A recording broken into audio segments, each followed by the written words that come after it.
Yeah, all right. Sick. All right, Cobb. Basically, Oh yeah. yeah. I never realized how forced introductions would be. You realize that? Yeah. Yeah, it's weird. Yeah. That's Because what I've we're already noticed talking. We have to pretend we weren't already talking, and then we start. We can cut it. Yeah, we can cut it. We won't, though. So I don't know how to do that. Yeah. Yeah, this is Uninformed, episode 1. No, That's start not. again. I was talking. That's not right. It's clinically uninformed, episode 1. It's basically Yeah. yeah. All right. I've got my Red Bull, so the energy will come up progressively as the caffeine hits. And we can talk about the physiology in another episode. It's basically, we're going to talk about training and about performance and the physiology underlying it. So me and Cobb, we're pretty keen on our sports, and we've both done sports for a number of years and continue to do so. And we both have backgrounds in science. So Cobb does physiology. He's already done his honours and is studying a master's in the UK somewhere. Where are you studying, Cobb?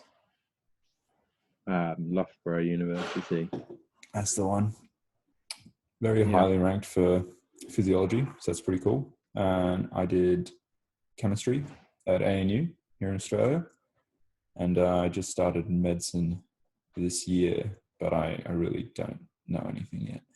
But anyway, basically going to use that to sort of inform or uninform some opinions on various topics, key topics that we come across that we just basically, we pretty much argue a couple of times a week via chat or on a phone call.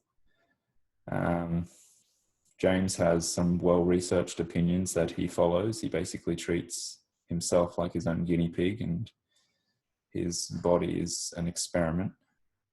And I basically, my thing's always been sort of training hard and just looking at the final performance. And so we have very different perspectives. And yeah, it's pretty much everything anyone needs to know about us. Cobb, do you want to introduce the episode, what we're talking about today? Yeah, so the basic structure we thought we'd do is we'd split it into 2 sections. The first half talking about a specific topic in exercise physiology, and then the second half we discuss something else. Yeah, basically the crap that I like to talk about, which is really the sort of the performance at the end. But basically we start out with the nitty gritty, with the key topics, the sort of headlines that you see where like, you should be training your VO2 max, how to maximize your metabolism, ketones, good or bad, friend or foe, fats, carbohydrates, that sort of thing. We pick one of those topics and sort of argue about it for a bit. And then I try to sort of bring it back to performance and what you're trying to get out of it at the end of the day. So the first segment is Cobb's Corner. That's the physiology stuff. And we've got what I've called working backwards, and sort of get to the name of that as we go on. All right, Cobb. Yeah. Let's talk some physiology. We're always arguing about this because this is your sort of pet love. What do you want to talk about? Yeah, sure. So I thought to start off the podcast, we talk about something that lots of people love to hate, I think, which is low intensity training. So boring. Not the most exciting thing for a lot of people. but given that it should take up the vast majority of your training time, training sessions, I thought it's probably worth a look at. Just for a bit of background, both of us, our sporting background, I guess, is rowing. We've done that for quite a few years. So we'd probably be using quite a few rowing examples, just as we're discussing things, but we'll try and bring in other sports as we go, I think. Yeah, so let's get started. So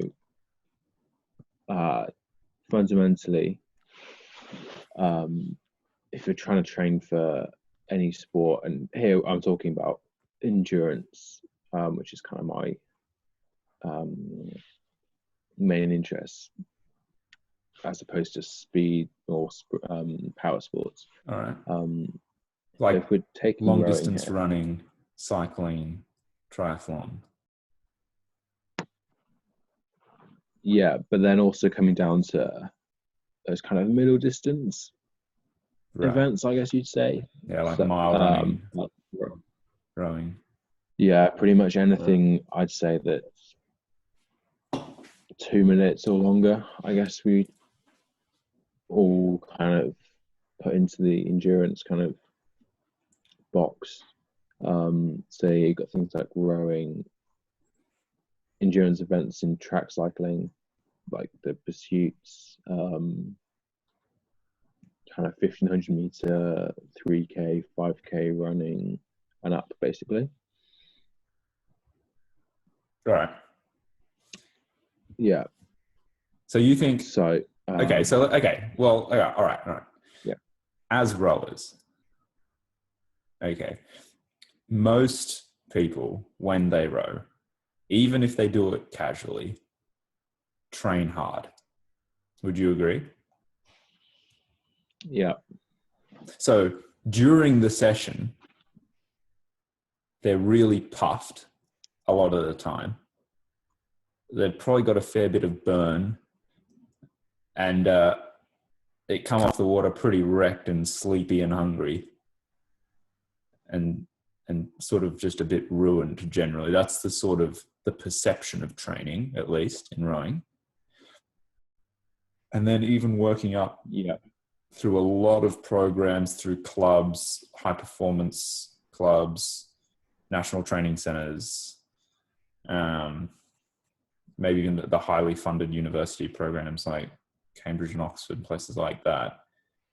You see it as well. Not always, but you see a lot of hard, people talk about training hard. Like maybe even like Oxford, Brookes, places like that are sort of known for sort of just wrecking themselves and just generally being pretty tough and doing that kind of training a lot. So you think that they're sort of, maybe they're being pretty stupid about it. Like, that's not efficient training. It's not efficient, no. I think there is that kind of perception of no pain, no gain, whatever, when it comes to training. And you think the harder you go, the better it's going to be. And that's really not the case. You're only going to get, training is only going to be effective if you're able to adapt to it and recover from it. And if you're just hammering yourself every single session, that's not efficient. You're not going to be recovering from it. And I think that's something certainly I experienced when I was rowing. It's something I've seen in programs I've worked in, and it just like. You're talking about like even school level programs, right? Yeah. Right. And university ones that I've been part of as well. Oh yeah, that's true. Yeah. As I've become more informed and I've done some research for myself, it just frustrates the hell out of me, really. But yeah, so just winding back a bit, if you're training for any particular sport, you need to work out what the demands of that sport are. And for things such as rowing, track cycling, middle distance running, your primary limiter to performance is going to be VO2 max. And the best way, so VO2 max is pretty much 50-50 genetic and training based. Okay, so you can, if you're not so you kind of need both. So you're saying like you're not going to get great VO2 max if you weren't born with the genetic possibility of VO2 max that is really high, regardless of what training you do. Like you can improve it, but there's a ceiling. Extent. Yeah, there's a ceiling. Yeah, you're always going to be limited by your genetic capacity, I guess. Likewise, if you took a Olympic champion, for example, you train them for 10 years and then got them to do VO2 max, they'd still be pretty good because they've got that genetic. I do wonder when I think about someone like Matthew Pinson. He could still beat me on an erg now. He's been retired for a decade. Yeah, for sure. Yeah, that's annoying. But that's that genetic predisposition, isn't it? That's the genetic factor. Okay, but then you still got to train it. Okay, well, let's assume. Okay, so let's assume though that the person listening, whoever he or she is, because I'm assuming we have about one listener at this stage, let's assume that they're not going to quit their sport based off the unknown of how much VO2 is built in to my genome.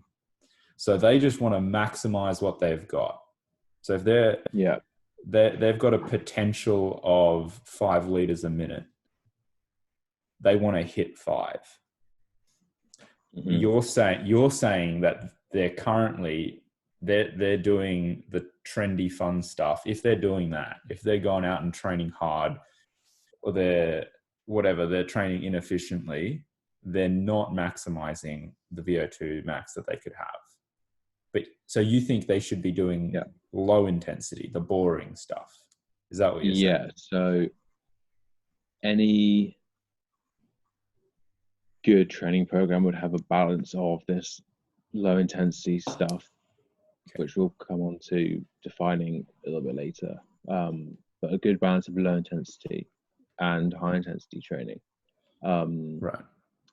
And there's various ways you can kind of go about it.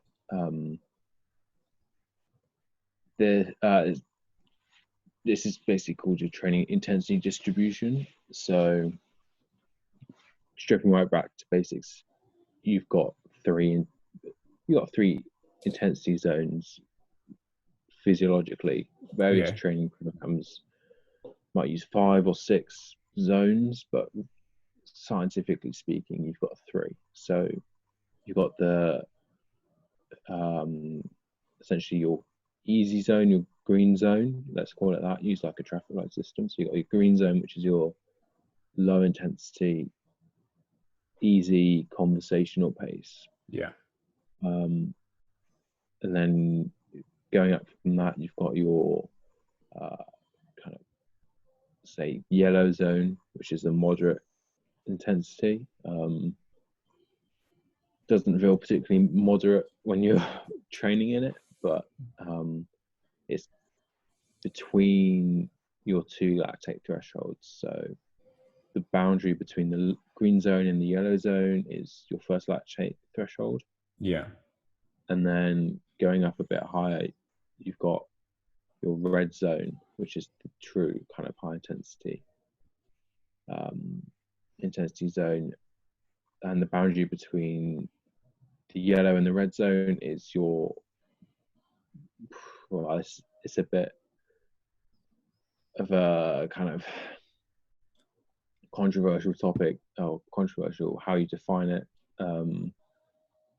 It's essentially your second lactate threshold. If you're a cyclist, you'd be using FTP, however you go about defining that. You've also got, and it's also like your MLLS, we say, maximum lactate steady state, or critical power, whatever you want to use. They're all around that same kind of critical intensity where the exercise goes from being sustainable and you're at a steady state in terms of lactate and oxygen kinetics and stuff, and then you cross over that critical point and it does, everything basically increases to maximum, and it's not a sustainable intensity. And so the proportion of training sessions you spend in each one of those zones makes up your intensity distribution. And so there's been, you know, a fair amount of research in the last kind of 20 years or so, looking into how elite athletes go about distributing their training time. And for those kind of VO2 intensity sports, the overwhelming majority of athletes use what's called a polarized intensity distribution. So by that, they're spending a lot of time in that green zone, very little time in that middle yellow zone, and a small amount of time in that red zone. But then that's right, what so that's what the elites are doing. And then, but they're not all doing that. But they're not all doing that, are they, Cobb? They're the ones that you like are doing that. But a lot of elite athletes are spending a lot of time in the orange zone, or what I would consider the orange zone, which is basically the working hard, chugging along, gritting your teeth, but getting through it zone. But is below that extreme, insane, feeling like dying zone. So a lot of people, especially in rowing, are spending a lot of time in the orange zone. Now, what we always disagree on, and I think the people have spoken and want to hear about, is why is it better to spend more time? If you've got, okay, let's say you're going to spend 5%, however you want to define that, hours of training, right at the end, for instance, right before your competitions, you do the 5% really specific high intensity stuff, and we can get to that later, but just as a given, then the other 95%, they're spending either green zone or orange zone. Now, if we're just talking about VO2 max, you're saying that they should be spending the majority of, if not all that time, in the green zone. Or another way to ask the question is, what's the disadvantage to spending all that time in the orange zone? Are you actually losing benefits? Yeah, so there's only one bit of research that I'm aware of, which was Dan Plews and Paul Laursen, I think, 2013, released a paper analysing the training intensity distribution of the Kiwi pair. So probably the most dominant rowing crew in the last 20 years, I guess. Last 20 years, yeah, for sure. Yeah. And essentially one of them followed a polarized model and the other one followed what's called a pyramidal model. So instead of going, the pyramidal model essentially is a little bit less time in the green zone, a little bit more time in the yellow zone. Kind of like working your way up to the top of the pyramid. You spend most of your time at the bottom and then... Yeah. Yeah, okay. Yeah. And they're both athletes were obviously double Olympic medalists, gold medalists, world record holders. And so didn't appear to be any kind of detriment to spending more time in that yellow zone. And so that does kind of suggest that following, or suggest that the polarized model is not the only way to go. Isn't the flip side of that, you could do the pyramidal one that coaches seem to love so much and get the same results? In my experience, they don't, it's not, athletes aren't, or coaches aren't following a pyramidal model, they're following a threshold model. The one common... Now we're getting into the nitty gritty. All right, this is good. Okay. One common factor between the polarized and pyramidal model is an overwhelming amount of time spent in that green zone. So with polarized training, it's about 80, or if you're looking at time in zone, it's about 90% in that green zone. If you're following a pyramidal model, it's about 60%. All right. What I have seen in my time in the sport is people not spending any time at all really in that green zone. They're going too hard on the easy sessions, pushing them into that yellow zone. So you're thinking, so the threshold model, you're really spending that 90% that the polarized spends in green. Instead, you're spending it in yellow. Yeah. Is that about right? Yeah. So instead of, if you imagine the three zones on like an intensity scale, instead of it being like a U kind of distribution, it's more of an inverted U, if that makes sense. Doesn't make sense. Explain that to me. Okay. So if you've got the three, it's quite hard to explain without a visual guide. I know. I think I understand what you're saying. Yeah. You just explained it poorly. So what you're saying, so if the graph, if basically the beginning and the end of the graph are connected by a loop in the shape of a U. Yeah. Right. Well, if the U is a normal U, and you've got intensity on the y-axis, then you could sort of do it a couple of ways, couldn't you? I don't know if I can show you. I really need something to... Well, the listeners can't see. Yeah. What you're going to pull up there, Cobb. So you're going to have to explain it, or explain it in a different way. Use a different analogy. Your U's aren't working. What are you saying?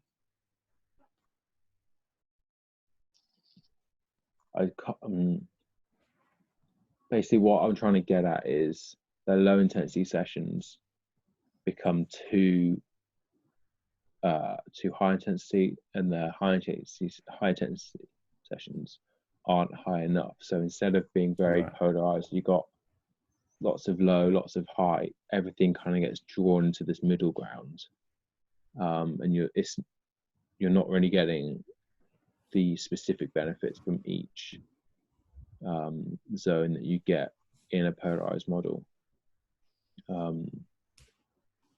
And just kind of bring this into other sports. I see this quite a lot in sports such as cycling or triathlon, where like sweet spot training has got quite a lot of hype around it, whereby, and it's essentially the same thing. Is that the 4 millimole one? It's more, I think the aim is that you're working at kind of 90% of your threshold power or threshold intensity, or whatever you want to say, and for really long durations of time. And I think the main, and people think it's essentially the best of both worlds. Like, you don't have to do the massive volume at low intensity, and you don't have to be doing the really hard sessions. You can kind of do long and hard. And in my opinion, it just doesn't work that way. So physiologically, you think it's fundamentally flawed? I think for long-term development, I think it is, yeah.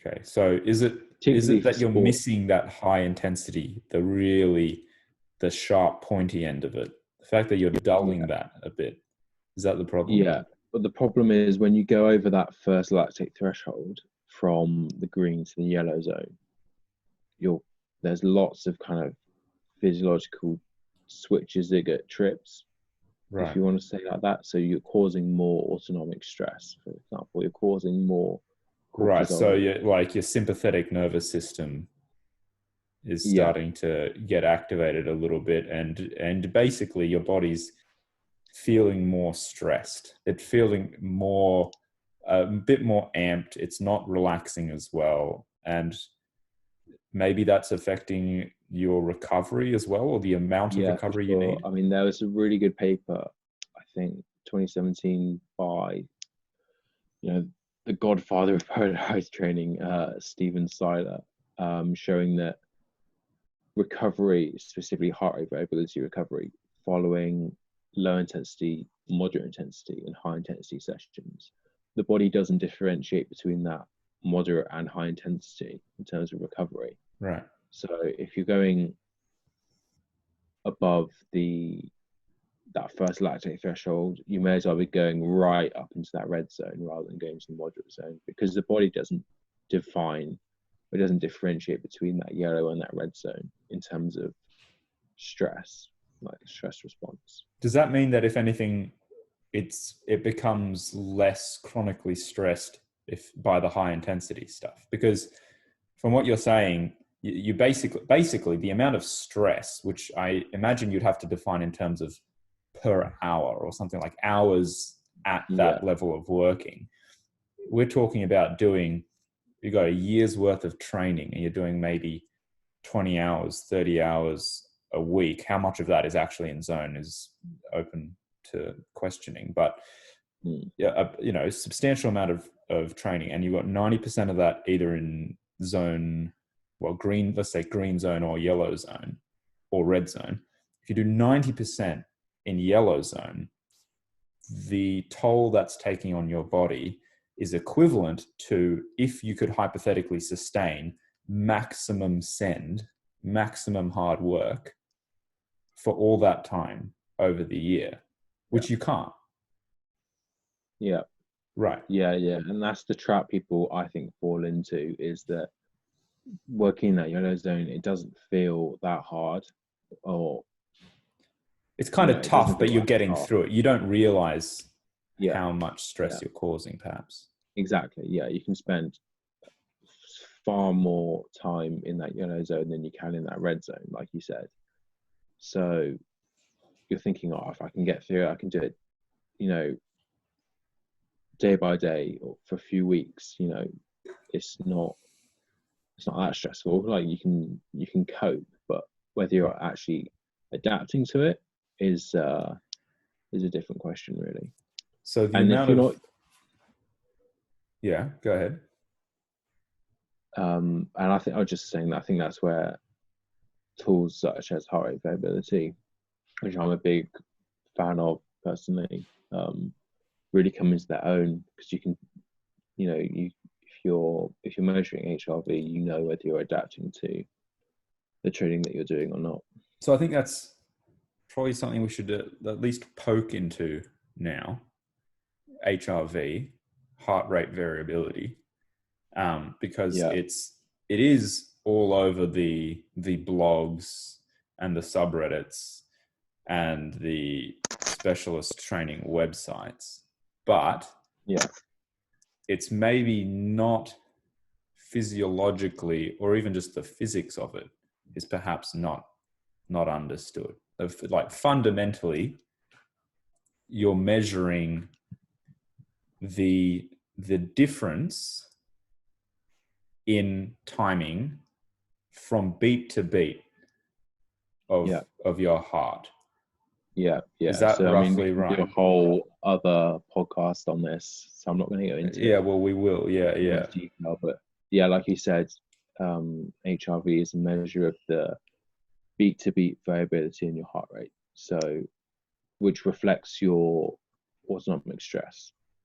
So if you're under high stress, then you're going to have less variability. So each RR interval might be have a variation of, say, 10 milliseconds. Whereas if you're for the punters out there, perhaps I'll just. I mean, I don't know if we'll end up doing a video component of this, but I'll just sort of draw a little something here. Yeah, so if you imagine your typical kind of ECG trace, it's the measure between the R, basically, the spikes. The big upstroke, what you typically see in, let's say, like a rhythm strip, like a lead 2 rhythm strip. And this is my little drawing here. I don't know if you can see it, but basically the gap between this big spike up here and that one, and from one beat to the next, and it's this gap, you've got one beat here, then another beat there, then another beat there. That gap isn't the same all the time. And the more different it is, within reason, the more different it is, the more rested you are. Yeah. So if you measure this with a heart rate strap, basically. Yeah. So you measure with a heart rate strap or with an ECG. There are some PPG sensors, like the fingertip. Yeah. Kind of shining light through. That's got to be horrendously inaccurate. Yeah, I don't think. I mean, there is some research saying that it is reliable, but personally, I would just use a heart rate strap, which actually measures the electrical impulse in the heart. Anyway, going off on tangents. Going back, we want to be more rested, more recovery, and more recovery or more recovered, closer to being happy and well. Yeah.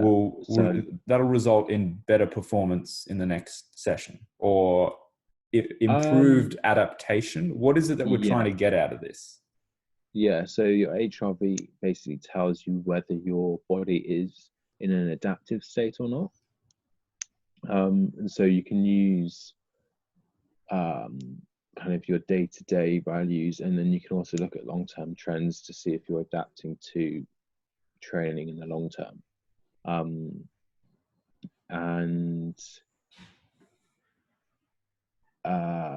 So by measuring the HRV, you can see things like the sympathetic and parasympathetic tone.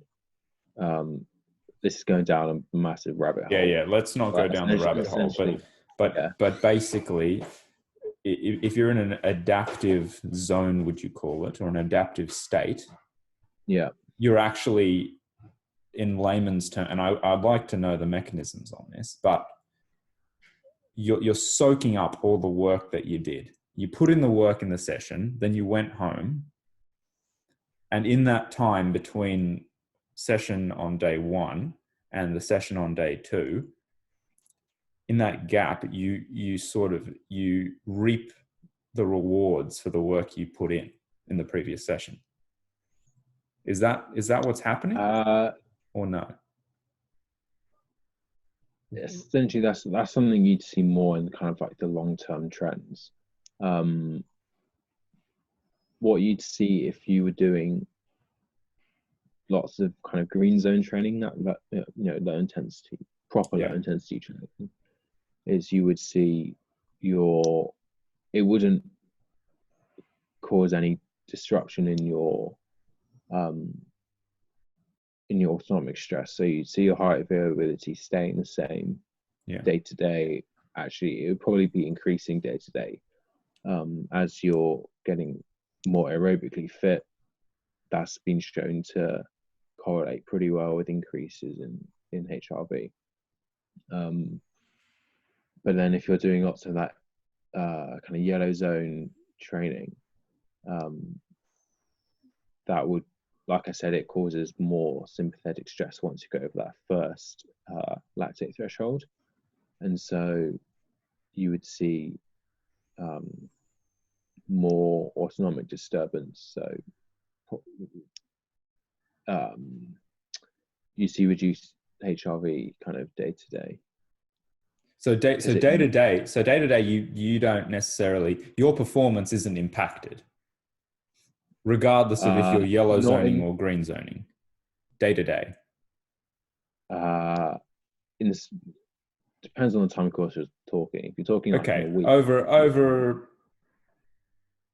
Yeah, that's a good point. Okay, sure. Yeah. So over a typical week. Yeah, it would come down to how your other things than autonomic stress, I would think. Okay, so this is something, and I think you would still feel tired. You can feel tired doing a 30-hour week of low intensity training. Yeah. Or you can feel tired doing 10 hours of moderate intensity training. But okay. But this is just so this isn't this is where I think we can transition to segment 2. I think this is actually quite a good point to do that, because the second segment is called working backwards. Basically, this is an idea that exists in chemistry, where it's called retrosynthesis for any budding chemists out there. So you talk to any organic chemist and they'll know what this is. You're looking at the final performance. So in the case of rowing in Australia, we're talking about if you're a school kid, maybe head of the river, or if you're a state level, national level athlete, you're talking about really nationals in March. Maybe you're talking about selections and New South Wales state champs, something like that in February. But this is the end of the racing season performance on the day when it matters, when you get the medals, when you make the teams, when you see the results of all your hard work. Yeah. And then you're working backwards. So you try and figure out, okay, if I want to go sub 7.5 minutes in the single scull, or whatever it is, whatever your goal is. Although, the argument could be made, it's not the time, it's the place and winning or whatever. But your performance at the end of the day, okay, so that means that before that, between now and then, I need to get my body from where it is now, where I could not produce that performance, to the point where it can. And you could obviously apply this to goals that aren't competition, where I want to be able to run fast, I want to be able to do a marathon or whatever it may be. But I suppose the link between that and what you're talking about is the ability to get in the training that you need in the time that you have. Because what you're talking about is saying, okay, for a full-time athlete, with all the time in the world, you want to be doing a lot of time at low intensity, right? But there are arguments out there that suggest you need, if you don't maybe have 40 hours a week to be training, you have 20, there is benefit to be gained in your ability to deal with lactic and the burn at the 1K in third 500, this sort of idea, that you can do more effectively in terms of benefit per hour of training if you train at a moderate intensity in that yellow zone, or doing maybe a threshold model. So what would you say to someone who told you that they don't have, if you're saying, okay, instead of doing, let's say, you do maybe a rowing session where you're an hour or 90 minutes on the water in the morning, and then you do some weights or an erg in the afternoon. and you're averaging out to say 3 hours of training a day, Monday to Saturday, you take Sunday off, something like that. And they can't replace that with, well, why don't you just do 4 hours instead of 3 every day, or 5 hours? You just go for crazy long cycles and runs because they have school or they have university, they have work, they have other things.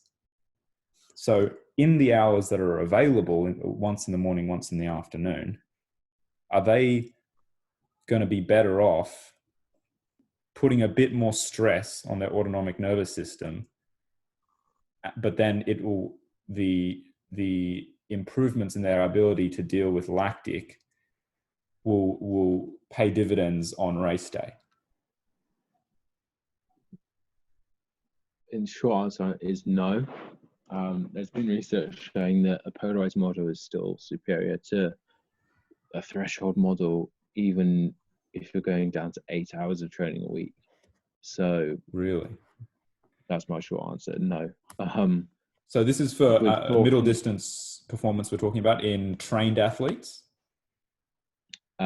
So I think this was moderately trained, looking at markers such as VO2 max, threshold power, the standard kind of performance indicators, I guess. And I think it was done cycling. So I think I know the one you're talking about. Yeah. But there's also research out there that seems to suggest there's a difference between trained high performance athletes and everyday whoever. So is there any merit to that? So let's say, okay, if we're talking to your average punter who's going out for a jog in the afternoons, and maybe they've seen something on, Men's Fitness magazine, or they've seen online somewhere, you should be going out and getting blasted and get the work in and get it done, that sort of thing. Are they this is kind of, yeah? This is where I'd kind of argue and say, for them, if it's kind of health and fitness based, I'm gonna kind of say it's not performance then. Like, they don't necessarily care how fast, they don't have a specific race or specific target that they're aiming for. And so I'd say I almost wouldn't touch that. But I'd say so it's a different thing. But physiologically, there's related factors, aren't there? Because if you're talking about someone who maybe they want to run a 10K at the end of the year, right now they can't. They can sort of get through 3 or 4 at a push, and they're going out and they're blasting themselves, versus going out for a cruisy jog, but maybe going for a longer cruisy jog. It would seem that you're better off, in fact, for only the cardiovascular benefit, you'd be better off going for a longer cruisy jog. Is that fair? Yeah. Okay, but what about? Yeah. But what about for a highly trained athlete? What about someone who's approaching maximal performance? They're in the ballpark. They're fit. They train a lot, but they're pretty much doing as many hours as they feel they can, and they're in pretty good shape, and they're looking for that edge. In their next year of training, should they be maybe backing off the threshold stuff and replacing it with some more lower intensity stuff in that 90% region of their training, assuming they can't add more hours? Assuming they can't add more hours. Right. So let's just go back to your kind of 10K kind of average person. All right. Like park running enthusiast. I would still say to them, follow up like that polarized model, lots of green zone rather than yellow zone training. And then that just goes back down to the kind of the physiological differences between that yellow and green zone. It's much more sustainable in the long term to be training at low intensities than moderate intensities. If you're talking about, say, like in running, going above that first threshold, it's going to increase your risk of injury a lot. And if you're saying, just find this data. Yeah, so for example, elite British runners on average use 49 days a year to injury. If you can reduce that by reducing the intensity of your training, then that's going to be beneficial. Surely. 49 days a year? Yeah, on average. Elite runners? Elite runners, yeah. Wow. So... And what do they reckon could be the potential reduction in those injury days? Did they say? No, so that's actually data from the heads. So Barry Fudge, the head of British Athletics endurance running. So that's a guy who knows what he's talking about. You'd think they'd got what you'd expect they'd have their training kind of pretty well sussed out. But the thing with running is the massive mechanical loading that you don't get in other sports. Like if you're talking elite runners, a 15-hour week is a big week for like marathon runners or whatever. But for any other sport, like a non-weight bearing sport, like rowing, cycling, triathlon, swimming, whatever, 15 hours isn't actually that much. But are these injuries sort of, I guess, is this more of a sort of skeletal injuries? Is this people sort of degrading joints in their knees and hips and discs in their back? There'd be soft tissue, like Achilles tendon issues, calf strains, etc., stress fractures. And that would be reduced by decreased intensity? Yeah. Like if you're assuming that you're managing your increase in volume kind of sensibly, going by that whole 10% a week rule you might be familiar with, as long as you're doing that, then any other injuries would likely be a cause of intensity rather than volume. There's that saying in running in particular, speed kills. Like it's the fast running that gets you rather than the long running. Yeah. Right. So you could still keep up the Ks and the time. Yeah. You just got to slow it down and back it off a bit. Yeah.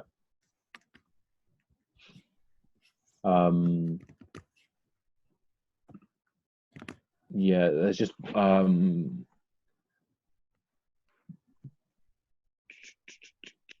are we talking about? Oh yeah, and then going up kind of the other end of the spectrum and talking about elite athletes.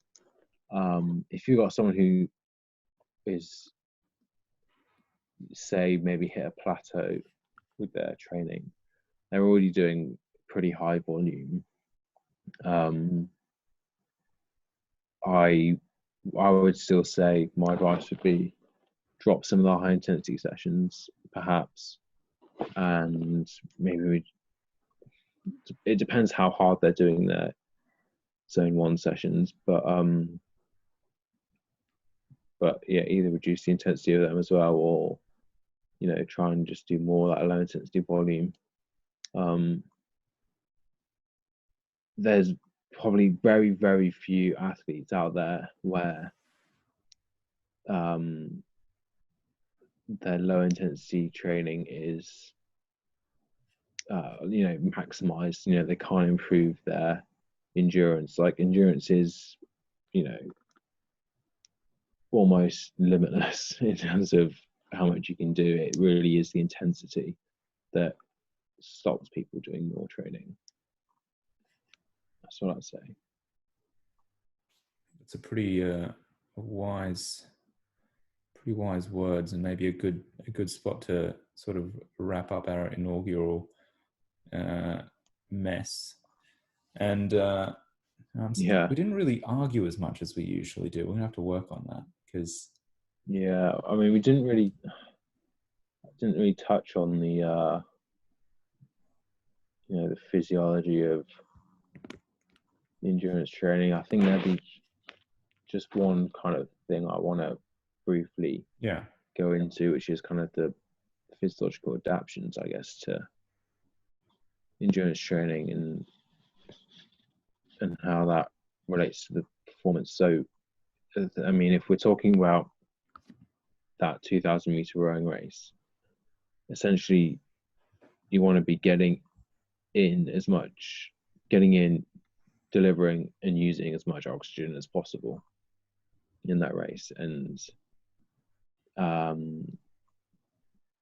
essentially what's going to be your best friend going down that rowing course is going to be your mitochondria.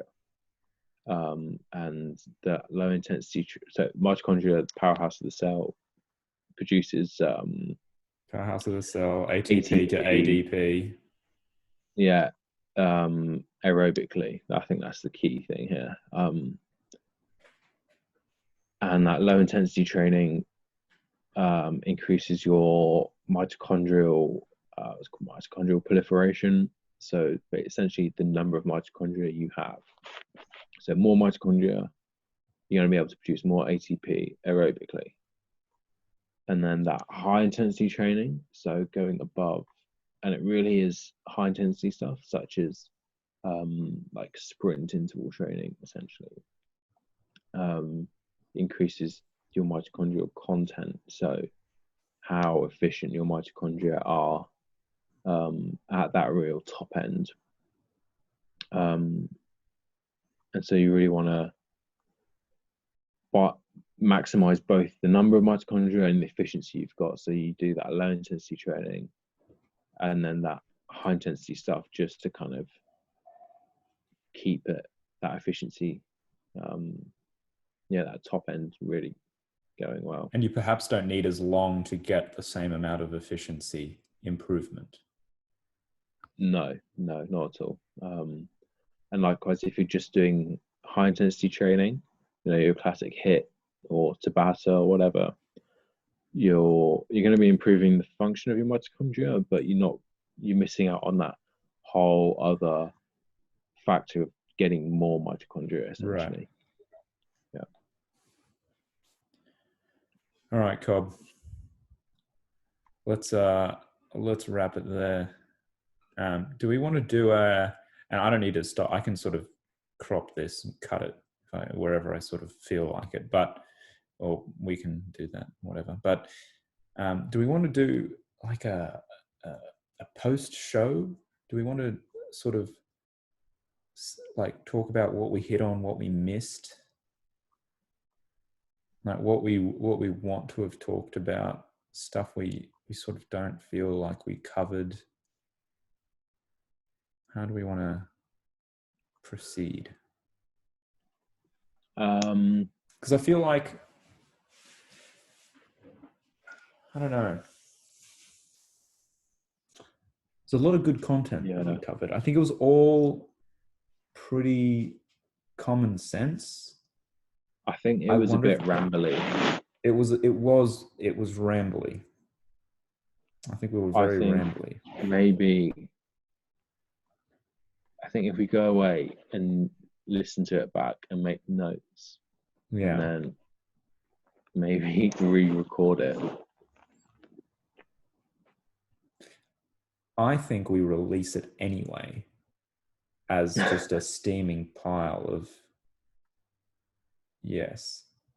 just because it's only up from there. And I think we're building a base of sort of turd, and then we're going to really slowly polish it. polish it. Yeah. Yeah, I think for the next one, Yeah. maybe we'll do high intensity training for the next one. Interesting. But have a very clear structure to what we're going to talk about. Yeah. Yeah. I don't know if I asked hard enough questions. I definitely don't think I added very much. I don't know. Yeah, I don't know. I mean, I guess it was quite a physiology heavy episode. So you would expect that. So that's kind of all right. But there needs to be, I mean, someone has to be calling you on your crap as much as possible. Yeah. And that someone's me. I think you're doing a good job of kind of giving me signposts. Yeah, but we were very polite, and I don't like that. It's boring. I thought it was. I think it was fine. No, I think we did well, but I think it would be better. Yeah, it would be better if it was a bit sharper, a bit more maybe punch to it. Yeah. I'm going to stop recording it, but it's not going to kill it. It's just going to